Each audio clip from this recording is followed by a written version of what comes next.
ഡീൻ കുര്യാക്കോസ് അടിയന്തരമായി എന്ത് ചെയ്യാൻ കഴിയും എന്നുള്ളൊരു പ്രശ്നത്തെക്കുറിച്ച് പറയുമ്പോൾ ജനങ്ങൾക്ക് വലിയ തോതിലുള്ള ആശങ്കയുണ്ട്.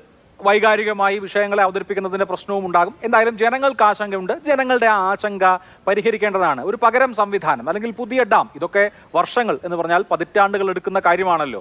അടിയന്തരമായി ഇപ്പോൾ ചെയ്യേണ്ടത് എന്താണ് എന്നൊരു പോയിന്റിലേക്ക് വന്നാൽ, താങ്കൾ നേരത്തെ ഈ സേഫ്റ്റി വാലുവേഷന്റെ കാര്യം പറഞ്ഞു. മുല്ലപ്പെരിയാറിനെ സംബന്ധിച്ച് ഇപ്പോൾ അതിന്റെ സുരക്ഷ എത്രമാത്രമുണ്ട്, ബലപ്പെടുത്തൽ ആവശ്യമുണ്ടോ, ഇത് സംബന്ധിച്ച് ഒരു അടിയന്തര പരിശോധന വേണം എന്നുള്ളതാണോ ഈ നിമിഷത്തിലെ, ഈ ദിവസത്തെ അല്ലെങ്കിൽ ഈ ദിവസങ്ങളിലെ ഏറ്റവും പ്രധാനപ്പെട്ട കാര്യം?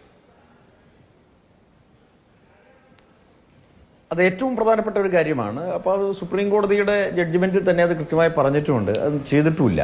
അപ്പോൾ അതൊരു താങ്കൾ സൂചിപ്പിച്ച കാര്യം തന്നെയാണ് ഏറ്റവും പ്രധാനമായി നോക്കേണ്ടത്. ഏറ്റവും വലിയതായിട്ടുള്ള ഒരു എക്സ്പെർട്ട് കമ്മിറ്റിയുടെ അല്ലെങ്കിൽ ഒരു എക്സ്പെർട്ട് ഇൻസ്പെക്ഷൻ അക്കാര്യത്തിൽ നടത്തേണ്ടത്. ഞാൻ ഒന്ന് രണ്ട് കാര്യങ്ങൾ കൂട്ടിച്ചേർക്കാൻ ആഗ്രഹിക്കുകയാണ്. ഇവിടെ അരുൺകുമാറും ഞാനും ഈ NDSAയുടെ രൂപീകരണവുമായി ബന്ധപ്പെട്ട് പറഞ്ഞ കാര്യങ്ങൾ ഏതാണ്ട് സമാനമാണ്. ഇപ്പോൾ കേന്ദ്ര ഗവൺമെൻറ് അക്കാര്യത്തിൽ ഇടപെടണം എന്നുള്ളത് ആ ഒരു കാര്യമാണ് ഞാൻ ചൂണ്ടിക്കാണിച്ചത്. പക്ഷേ അരുൺകുമാർ സംസാരിക്കുമ്പോൾ സംസ്ഥാനത്തിൻ്റെ ഭാഗത്തു നിന്നെല്ലാം ക്ലിയർ ആണ് എന്നുള്ള ആ ഒരു കാര്യം പറഞ്ഞുകൊണ്ട് ഇതിനെ ജസ്റ്റിഫൈ ചെയ്യാൻ ശ്രമിക്കുന്നത് ശരിയുമല്ല എന്നുള്ളത് ഞാനൊന്ന് പറയാൻ ആഗ്രഹിക്കുകയാണ്. കാരണം 2014 ജഡ്ജ്മെൻറ്റിന് ശേഷം സംസ്ഥാന ഗവൺമെൻറ്റിന് എന്ത് ചെയ്യാൻ സാധിക്കും, ഒന്നും ചെയ്യാൻ യാതൊരു റൂളും ഇല്ലായിരുന്നു എന്ന് പറഞ്ഞിടത്താണ് ഒരു സ്വകാര്യ വ്യക്തി ഡോക്ടർ ജോ ജോസഫിന്റെ ഹർജി, ഞാൻ ആ കേസിൽ കക്ഷി ചേർന്നിട്ടുണ്ട്, MP എന്നുള്ള നിലയിൽ ഞാൻ കക്ഷി ചേർന്നിട്ടുള്ള ആളാണ്.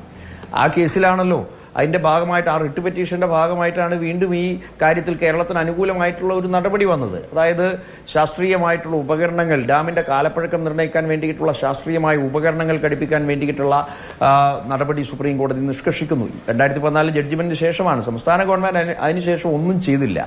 2014 ആ ജഡ്ജ്മെന്റിൽ പറഞ്ഞു, 2 സംസ്ഥാനങ്ങൾ തമ്മിൽ ഒത്തുതീർപ്പിലെത്തിയാൽ ഈ കാര്യം തീരുമാനമെടുക്കാമെന്ന് സുപ്രീം കോടതി പറഞ്ഞിരുന്നു. അതിൻ്റെ ഒരു സാധ്യതയും പരിഗണിച്ചില്ല. പിന്നീട് ഈ പറഞ്ഞതുപോലെ യാതൊന്നും ചെയ്യാതിരുന്ന ഒരു ഘട്ടത്തിലാണ് പബ്ലിക് ഇൻട്രസ്റ്റ് ലിറ്റിഗേഷൻ സുപ്രീം കോടതിയിലേക്ക് എത്തുന്നത്. അപ്പോൾ അതിൻ്റെ ഭാഗമായി ഇൻസ്ട്രുമെൻറ്റേഷൻ്റെ ഇത് വരുന്നു. ഷട്ടർ മാനേജ്മെൻറ്റ്, രാവിലെയും രാത്രിയും ഒന്നും ഇല്ലാതെ തമിഴ്നാട് വെള്ളം തുറന്നു വിട്ടുകൊണ്ടിരിക്കുകയായിരുന്നു. അപ്പോൾ ഷട്ടർ മാനേജ്മെൻറ്റ് കൃത്യമാകണമെന്നുള്ള നിർദ്ദേശം വരുന്നു.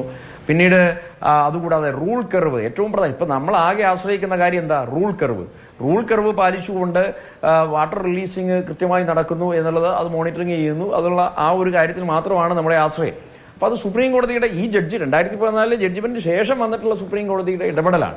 അപ്പോൾ പരമോന്നതമായ വിധി ഉണ്ടായതിനു ശേഷം കൈയും കെട്ടി കേരളം നോക്കി നിന്നിരുന്നെങ്കിൽ, അല്ലെങ്കിൽ കേരളത്തിൽ നിന്നും യാതൊരു പ്രതികരണം ഉണ്ടാകാതിരുന്നെങ്കിൽ, അല്ലെങ്കിൽ പബ്ലിക് ഇൻട്രസ്റ്റ് ലിറ്റിഗേഷൻ പോലെയുള്ള ഇടപെടൽ ഉണ്ടാകാതിരുന്നെങ്കിൽ നമ്മളിപ്പോൾ എവിടെ എത്തി നിൽക്കുമായിരുന്നു? സംസ്ഥാന ഗവൺമെന്റ് നമ്മളെ കൈയൊഴിയുമായിരുന്നു എന്ന കാര്യത്തിൽ സംശയമില്ലല്ലോ. നമ്മൾ ഓർക്കണം, പിണറായി വിജയൻ മുഖ്യമന്ത്രിയായി തെരഞ്ഞെടുക്കപ്പെട്ടതിന് ശേഷം ആദ്യം ഡൽഹിയിൽ പോയി നടത്തിയ സ്റ്റേറ്റ്മെന്റ് മുല്ലപ്പെരിയാറിൽ ഡാം സാധ്യമല്ല എന്നുള്ളതായിരുന്നു. ഇപ്പോൾ വീണ്ടും ആ നിലപാട് തിരുത്തിയിട്ടുണ്ട്, സ്വാഗതം, നമുക്ക് അതിനകത്ത് തർക്കമില്ല. പക്ഷേ വേണ്ട വിധത്തിൽ സംസ്ഥാന ഗവൺമെന്റിന്റെ ഒരു ഇനിഷ്യേറ്റീവ്, ഇപ്പോൾ ഈ NDSAയുടെ രൂപീകരണം, കേന്ദ്ര സർക്കാരിന്റെ ഇടപെടൽ ക്ഷണിച്ചു വരുത്താൻ എന്തുകൊണ്ട് സംസ്ഥാന ഗവൺമെന്റ് ഇപ്പോഴും പരിശ്രമിച്ചിട്ടില്ലല്ലോ? ഇപ്പം ഞാൻ MP എന്നുള്ള നിലയിൽ പാർലമെന്റിൽ ഈ വിഷയം ഉന്നയിച്ചു.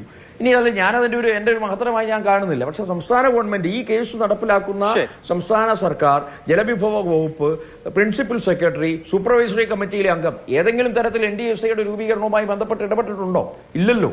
അപ്പോൾ ഇത് നമ്മൾ ഈ സമയം ചെലവഴിക്കുമ്പോഴും അല്ലെങ്കിൽ ഇതുവരെയും സംസ്ഥാന ഗവൺമെന്റ് ഈ കാര്യത്തിൽ 2 വർഷത്തിന് മുമ്പുണ്ടായ ആ നടപടിയിൽ നിന്നും എത്രത്തോളം മുന്നോട്ട് പോയി?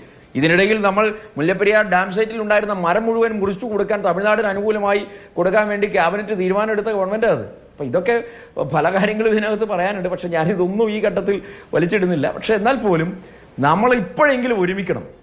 ഈ കാര്യത്തിൽ കേന്ദ്ര ഗവൺമെന്റിനെ കൊണ്ട് ഇടപെടിപ്പിക്കാൻ പറ്റുന്ന ആ ഒരു സാഹചര്യം ഉപയോഗപ്പെടുത്താൻ 1 മിനിറ്റ് പോലും വൈകിക്കരുത് എന്നുള്ളതാണ് എൻ്റെ ഡിമാൻഡ്. 1 നിമിഷം പോലും വൈകിക്കാതെ ഈ പറയപ്പെടുന്ന NDSAയുടെ ഫോർമേഷനും ഈ നടപടിക്രമങ്ങൾ, സൂപ്പർവൈസറി കമ്മിറ്റിയുടെ അധികാരം NDSAയുടെ കയ്യിലേക്കാവും. അപ്പോൾ ഇത് കേന്ദ്രത്തെ സംബന്ധിച്ചിടത്തോളം ഒരു കാരണവശാലും കേരളത്തിന് അനുകൂലമല്ലാത്ത ഒരു നടപടി സ്വീകരിക്കാൻ പറ്റുമെന്ന് ഞാൻ കരുതുന്നില്ല. കാരണം കേരളത്തിലുള്ള ഇത്രയും കാലപ്പഴക്കമുള്ള ഒരു ഡാം, ആ ഡാമിന്റെ കാര്യത്തിൽ സാങ്കേതികത്വം പറഞ്ഞുകൊണ്ട് കേന്ദ്രത്തിന് ഒഴിഞ്ഞു മാറാൻ പറ്റുമെന്ന് ഞാൻ കരുതുന്നില്ല. അപ്പോൾ അതിനകത്ത് അനുകൂലമായ ഒരു നടപടി എടുപ്പിക്കാൻ പറ്റുമെന്നുള്ള ഒരു ആത്മവിശ്വാസമാണ് എന്നെ സംബന്ധിച്ചിടത്തോളം ഈ ഘട്ടത്തിലുള്ളത്.